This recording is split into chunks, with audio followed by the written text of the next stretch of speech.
At a retail center in Greenwood, Indiana, a heavily armed gunman shot and killed 3 people while injuring another 2 on the evening of July the 17th of 2022. The active shooter situation unfolded at around 5:56 p.m. when Jonathan Douglas Sapperman opened fire in the food court at the Greenwood Park Mall. Sapperman reportedly had 2 rifles, a handgun, and more than 100 rounds of ammunition. He fired a total of 24 bullets from one of the weapons. A 30-year-old man was among the 3 fatalities, as were a married couple from Indianapolis. 2 young females suffered injuries as well.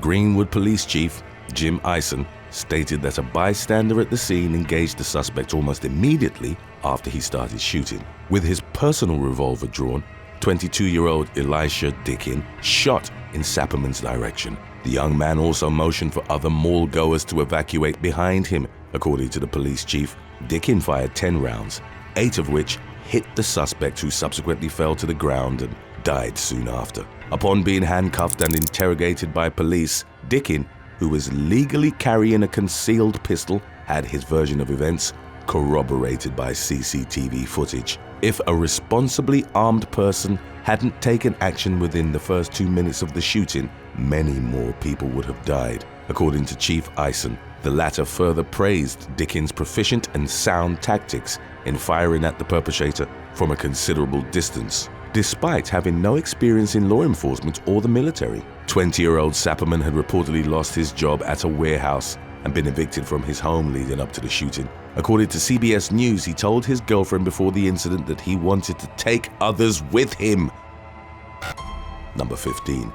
Corpus Christi homeowner. At approximately 12:50 a.m. on May the 11th of 2020, a suspected burglar was shot to death by a homeowner on North Beach in Corpus Christi, Texas. Residents of the home, located in the 700 block of Snug Harbor Drive, reportedly heard a commotion in an attached part of their house. Upon investigating, they encountered 25-year-old Isaac Galvin and Kieran Rice, aged 22. One of the homeowners opened fire at them as they fled in a vehicle driven by 25-year-old Zulma Zepeda Antunes. Galvin was later found dead at a motel on Surfside Boulevard, where his 2 female accomplices were apprehended. Zepeda Antunes was arrested on an outstanding warrant for past drug charges, while Rice was arrested for burglary of a habitation.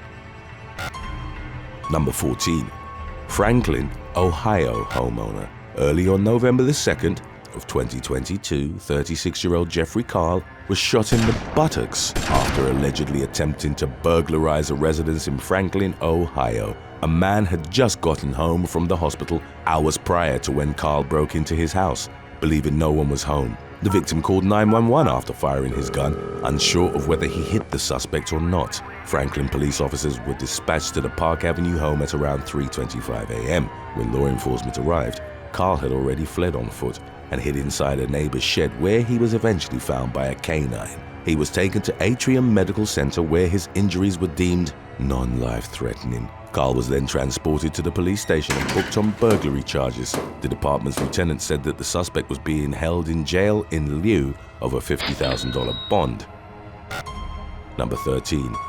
Feng Zhu Chen.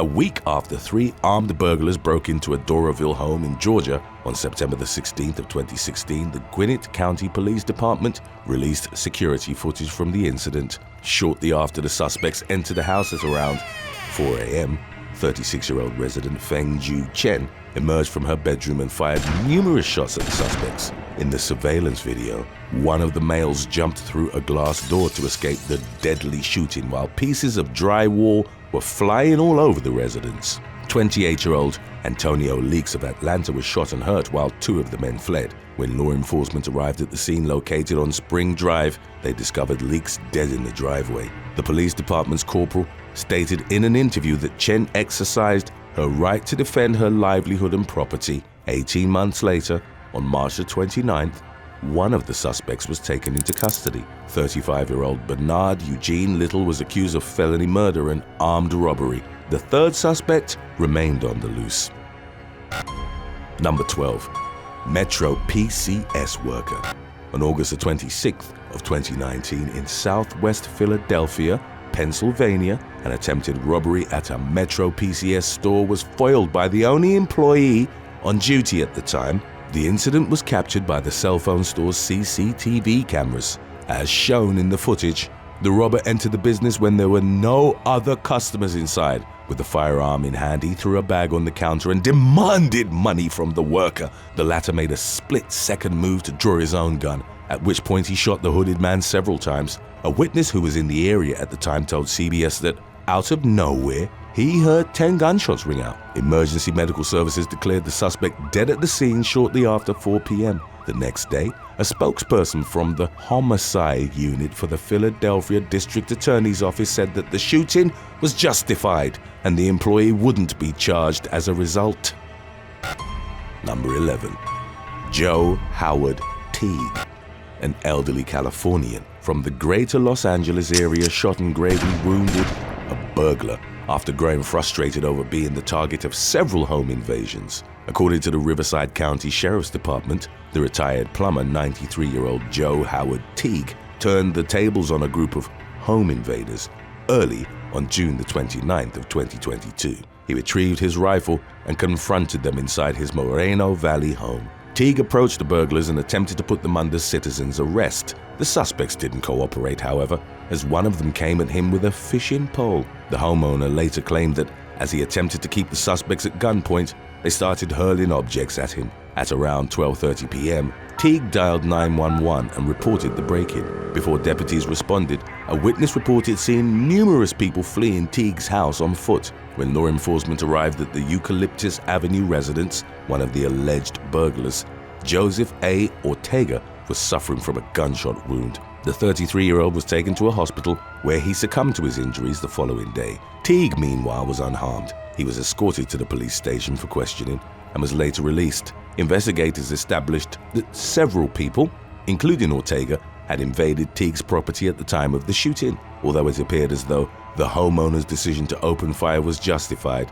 an investigation was launched to confirm. Number 10. Tony Martin.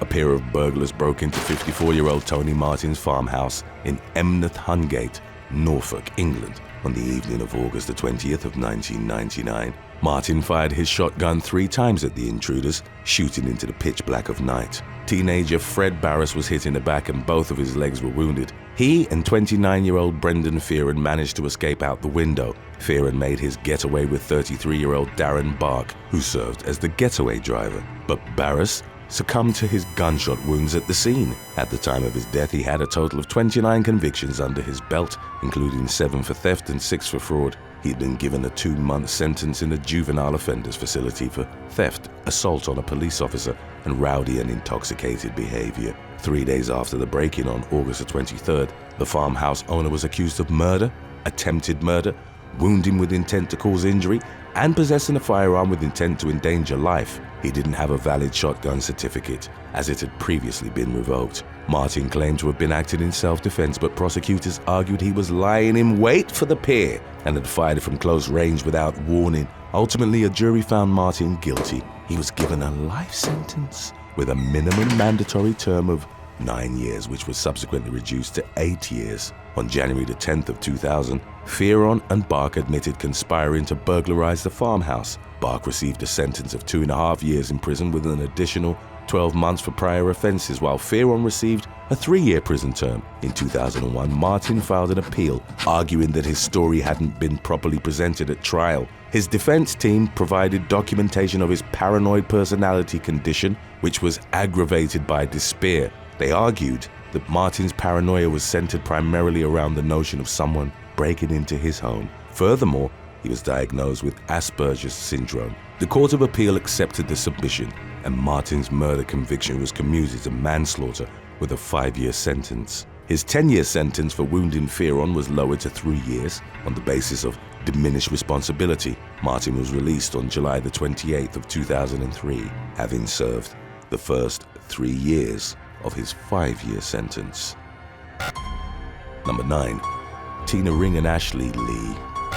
Police were called to the Forest Acres liquor store in Tulsa, Oklahoma, on February the 22nd of 2018 after the clerk reported that she'd shot a regular customer who was attempting to rob the place. When officers arrived at the store, located near Memorial Drive and 12th Street, the suspect had already left. He later showed up at a nearby hospital with critical gunshot wounds. Law enforcement identified him as Tyrone Lee, who'd allegedly been involved in 10 other robberies in the area. According to police, the man at the time, in his mid-30s, entered the liquor store brandishing a shotgun and demanding cash. After securing the money, he left, but then returned once more. A glimpse of the incident was captured by surveillance cameras, which showed the store owner, 53-year-old Tina Ring, and her daughter, Ashley Lee, both grab firearms and start shooting at Lee. Having been struck by multiple bullets, the suspect fought Ring for her gun, beating her with a pistol. He managed to escape and Ring suffered a gash to the skull. Lee was indicted on charges of using and discharging a firearm during a crime of violence, possessing an unregistered firearm, and being a felon in possession of a firearm. In January of 2019, the man pleaded guilty to all counts. 4 months later, he was given a sentence of 22 years in federal prison, followed by 5 years of supervised release.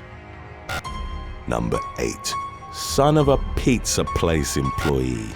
Gruesome security footage captured the moment a masked robber was shot in the face by a teenage boy at around 9:30 p.m. on December the 9th of 2021. The incident, which took place at Bold Pizza on Spring Garden Street in Philadelphia, started unfolding when a 33-year-old man entered the pizzeria with the intention of carrying out a robbery.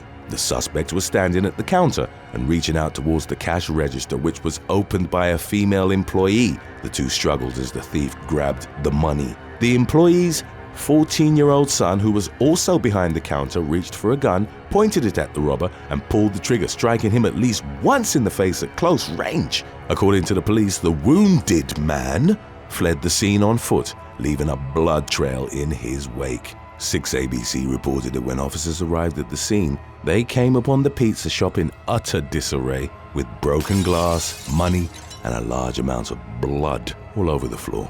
After following the blood trail, authorities caught up with the suspect, who had cash concealed in his pocket at a nearby subway station. The man was taken to Jefferson Hospital, where his condition was listed as critical.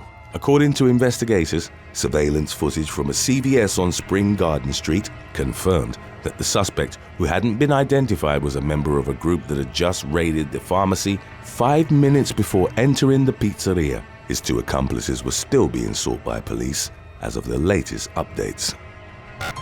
Number 7. Reuben Kendrick.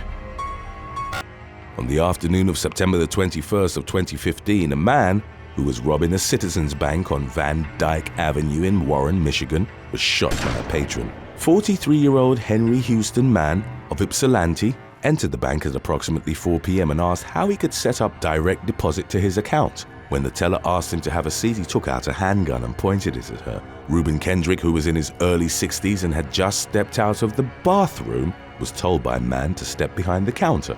After Kendrick refused, the man pushed him behind the teller line, demanding money with no hidden die packs.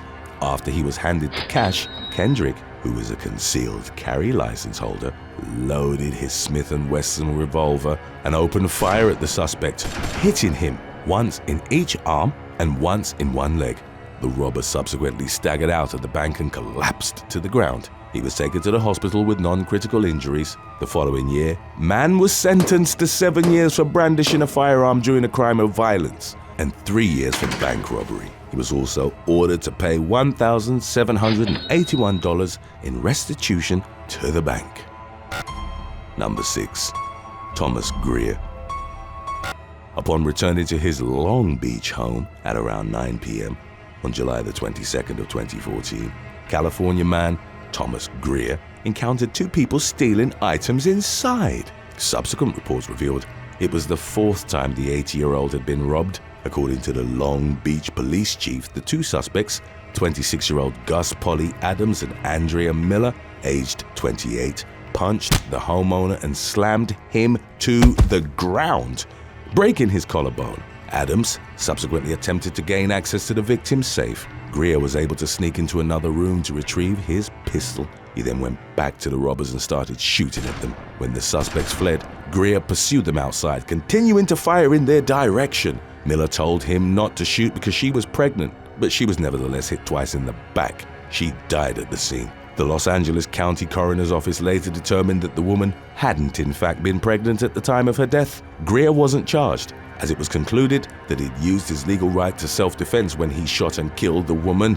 Adams was arrested along with his 52-year-old mother, Ruby, who served as a lookout during the robbery. She pleaded no contest to one count of first-degree domestic burglary and received a 3-year prison term. On August the 21st of 2016, her son was sentenced to 12 years in state prison.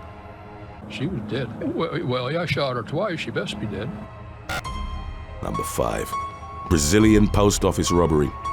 CCTV footage that was shared on social media on Christmas Eve 2019 showed a man putting a swift end to an attempted armed robbery at a Brazilian post office. Moments before the incident, a customer appeared to be waiting at the counter. Subsequently, a man wearing a black hoodie entered the office, brandishing a gun at the female cashier and pointing his other hand at the register. Within a matter of seconds, the customer pulled out his own gun and fired several rounds directly into the suspect's temple, decisively eliminating the threat. No further details were provided to contextualize the viral clip. Number 4. Alabama man. A burglary in Andalusia, Alabama, was reported to local police on the evening of January the 6th of 2023. Officers responded to the 9th Street residence, but by the time of their arrival, the suspect was gone. The homeowner told law enforcement that while he was sitting in his car outside his house, a man wearing a mask and carrying a gun approached him. According to the victim, the suspect tried to rob him. In response, the homeowner pulled out his own gun and repeatedly shot at the would-be thief, who was later identified as 18-year-old DeAndre Nicholas Sheridan. That same evening, authorities received another call from Andalusia Health regarding a patient with a non-life-threatening gunshot wound, who was subsequently confirmed to be Sheridan. The young man was arrested at the care facility and later booked at the Covington County Jail on a $150,000 bond. He was reportedly charged with first-degree robbery. Number 3. David McLaughlin. 29-year-old David Bailey set off an alarm when he broke into someone's garage in Dunkirk, Indiana, on April the 21st of 2014. The 31-year-old homeowner, identified as David McLaughlin, spotted the suspect and opened fire. Bailey was sprinting down an alley, attempted to flee when one of the bullets struck him in the left arm. In June of the following year, the suspect was given a 3-year home detention term after entering a guilty plea to burglary charges. 10 months later, Bailey sued McLaughlin, seeking compensation for the damages he'd allegedly incurred, which he claimed was well over $100,000. The burglar insisted that he hadn't entered McLaughlin's garage to steal anything. The lawsuit stated that while chasing Bailey down, the homeowner had proceeded to the public road off his property and continued discharging his .45 caliber pistol down the dark alley. Court records indicated that a bullet had hit Bailey in the back of the arm, piercing an artery and inflicting serious and permanent damage. McLaughlin's lawyer told Fox 59 that he didn't often see someone who'd burglarized the home turn around and sue the homeowner for damages, calling the suit outrageous. In September of 2014, a Jay County Superior Court jury found McLaughlin guilty of criminal recklessness. He was given a 60-day jail term and a 4-month home detention period as punishment. Number 2. Craig Cope. A California store owner said it was either him or me after putting a stop to an armed robbery during the early morning hours of July the 31st of 2022. A dark BMW SUV pulled up alongside 80-year-old Craig Cope's liquor store in the city of Norco. The man witnessed 4 armed and masked suspects exit the vehicle and enter the store. Surveillance video showed that just seconds after the group announced their intention to hold the place up, Cope fired his shotgun, striking one of the would-be robbers in the arm. The group subsequently fled the scene. Cope suffered a heart attack and was consequently hospitalized. One of the suspects, 23-year-old Rashid Deshaun Lee Belvin, had a wound consistent with a shotgun blast when authorities later found him at a hospital in Southern California. According to the Riverside County Sheriff's Department, the other 3 robbers involved were 22-year-old Justin Johnson, Jamar Williams, aged 27 and 24-year-old Davon Broadus. They were each held in custody on a $500,000 bond. Following his release from the hospital, Belvin was arraigned and ordered to be held on the same bond amount as his co-defendants. They were charged with attempted robbery, possession of a stolen firearm, and elder abuse. If you're in need of more of a daily they will kill you fix, we have our earlier release of When Good Intentions Go Wrong lined up for you after number 1. Stay tuned if you'd like. Number 1. Ainsley Pacheco. On the evening of October the 4th of 2020, 2 armed intruders broke into the Miami home of 26-year-old OnlyFans star Ainsley Pacheco. Her husband, Daniel Pacheco, was watching the NBA Finals with some friends at around 8 p.m. when the 2 burglars followed a guest inside. After forcing their way into the house, the pair told everyone to get on the ground and began confiscating jewelry from the men in the living room. According to the incident report, Ainsley was in her bedroom at the time. Upon hearing the commotion, she retrieved her firearm and shot at the intruders. She reportedly came face to face with one of the suspects who told her to put the gun down. She responded saying, "Don't shoot me, my son is in here." After returning Ainsley's fire, the suspects fled the scene. Daniel grabbed the gun from his wife, ran outside and continued firing at the robbers, who sped off in a dark-colored vehicle. An estimated $100,000 in jewelry was stolen during the home invasion. As of the latest developments, law enforcement was still working to determine if the attack was targeted or random. Number 8. Samir Ahmed. 23-year-old Ethiopian immigrant Samir Ahmed was arrested by Maryland police on November the 17th of 2018, shortly after he'd helped his inebriated neighbor get home safely. Ahmed had been waiting for a lift after getting locked out of his Silver Spring house when he saw his neighbor stumbling down the street. He offered to assist the man after being told that he lived only 10 doors down. Ahmed returned to the spot where he'd previously been waiting and was confronted by several police officers. They'd been called to assist the inebriated man, who was reported to have previously passed out on somebody's lawn. Ahmed explained what had happened and even provided his ID, proving he was in front of his house. The police officers allegedly became furious when he refused to tell them the address where he'd taken his neighbor.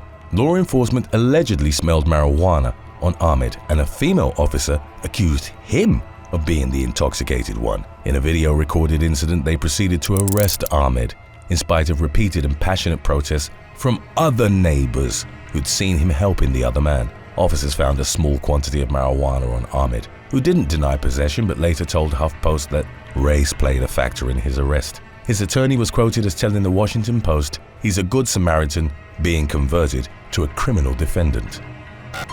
Number 7. Keenan Basic.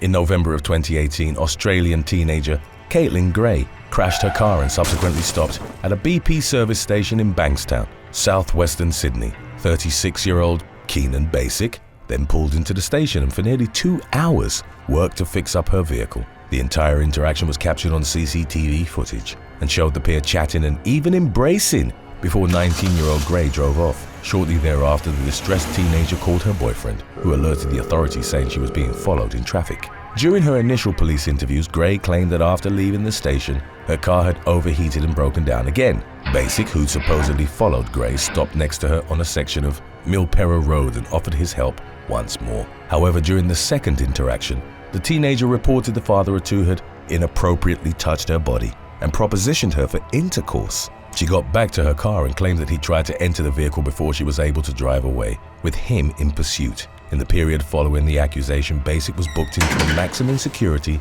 Silverwater jail for over a week. The incident resulted in him losing his job and later on going through a divorce. Detectives extensively checked CCTV footage from where the assault was alleged to have occurred. They found no evidence of it and began to doubt that Gray had told them the truth. They questioned the teenager once more, cautioning her that a man was in prison because of her statements. She ultimately confessed to have lied about the assault because she wanted Basic jailed, as he'd reportedly said something that offended her, although it's unclear what that had been. For making the false claims, Gray was sentenced in 2019 to 9 months in jail, with a non-parole period of 5 months. There was an outpour of national sympathy towards Basic's ordeal. Around the time of Gray's sentencing, 2 Bankstown Sports Club female employees came forward to claim that On 3 occasions in February and March of 2018, they'd been stalked or intimidated by Basic. The man vehemently denied the charges, of which the prosecution claimed there was CCTV footage. Number 6. Xavier Israel. While attempting to help a homeless man in January of 2022, an unnamed 59-year-old man from New York City was attacked and mugged. The incident, which was recorded by nearby surveillance cameras, began when the victim gently placed the jacket he'd been wearing on 25-year-old Xavier Israel, as the latter was lying on the sidewalk at 476 Fifth Avenue. Suddenly, Israel sprang up and pushed the Good Samaritan to the ground. He then took the victim's wallet from his back pocket, and when the man tried to retrieve it, punched him back down to the pavement. Israel was arrested shortly after the attack and charged with assault, robbery, and grand larceny. It marked his 3rd assault charge in the space of only 2 weeks. Mere days before the Fifth Avenue incident, he'd beaten up a 49-year-old woman who'd tried to offer him help on East 81st Street. As news of his most recent attack and rapid reoffending circulated online, some commenters blamed it on DA Alvin Bragg's new policy to downgrade felony crimes such as burglary, armed robbery, and drug dealing. Number 5. Nathan O'Brien. On November the 19th of 2012 in Woolwich, South London, Marcus Innocent was dragged into a car park and shot at close range twice with a shotgun. 35-year-old Innocent had been targeted as part of an ongoing gang feud, but the authorities would later determine it had been a case of mistaken identity. Nathan O'Brien, aged 19 at the time, and 2 friends came upon the man as he was dying. A trained first aider, O'Brien performed CPR on Innocent after telling his friends to call the emergency services. Even after Innocent was pronounced dead, O'Brien remained at the scene to provide a witness statement to the authorities. As per his account of the interaction that followed, the police's attitude towards him and his friends changed after they refused to go to the station because of the emotion and exhaustion of the incident.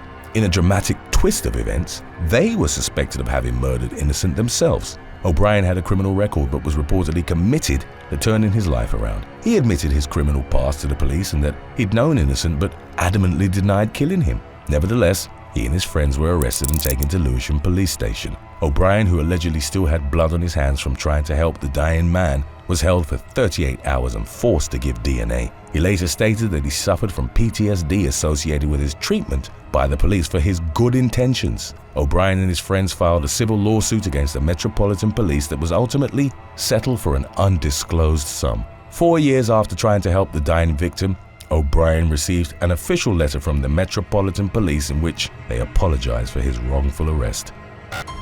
Number 4. Tasman Kemp. During a night out in Worcester, England, 27-year-old makeup and special effects artist Tasman Kemp got into a heated argument with her partner on February the 5th of 2022. He was alleged to have pushed her into a shop window and threatened to punch her. 3 police officers saw that the woman was in trouble and rushed in to arrest her partner. They were left in a state of total confusion when Kemp then violently lashed out and started screaming at them to get off her partner. Without warning, she clawed a male officer in his face, tearing skin off and causing blood to drip down to his uniform. She slapped a female officer in the face, which resulted in pain and sensitivity to her teeth. As she was being searched, Kemp forcefully launched herself forward and tried headbutting a 3rd officer, who managed to dodge the strike. The makeup artist was taken into custody and eventually admitted 3 assaults on emergency workers. In the ensuing legal proceedings, her defense noted that Kemp and the man with whom she'd been arguing on the night were still together. She reportedly hadn't felt police intervention had been required, but admitted that from the outside, it would have looked that way. Her defense argued that while under the influence of alcohol, she'd simply just lost her head upon seeing her partner being carried off. Kemp was handed a 12-month community order to do 120 hours of unpaid work, and given an electronic tag that imposed a curfew of 7 p.m. to 7 a.m. Number 3. Jenny Santos.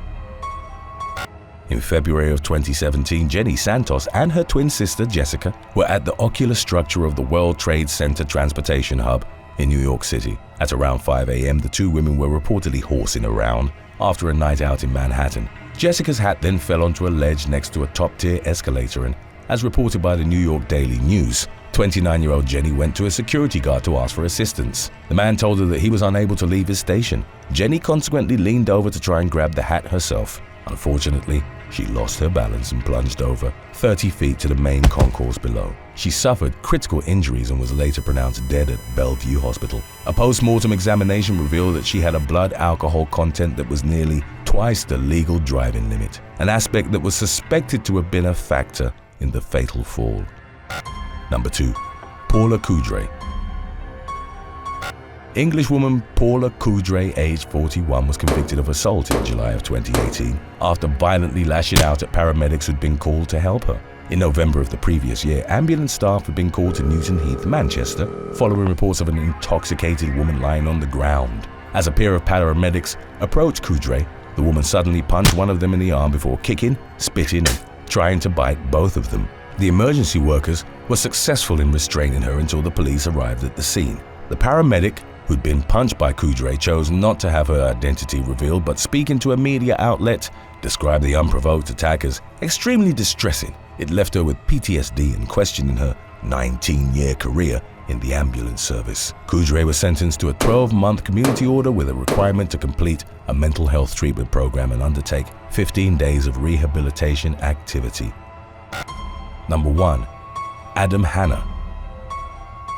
On August 16th of 2020, amidst BLM protests in downtown Portland, Oregon, Adam Hanna became the victim of a brutal assault. According to his account of the preceding events, Hanna had seen a transgender woman whom he didn't know getting robbed and attacked. The one-time firefighter, who hadn't been taking part in the protest, later claimed that he'd instinctually tried to help the unnamed victim. His power steering belt then came off as he drove away, and Hanna crashed into a tree while attempting to make a turn.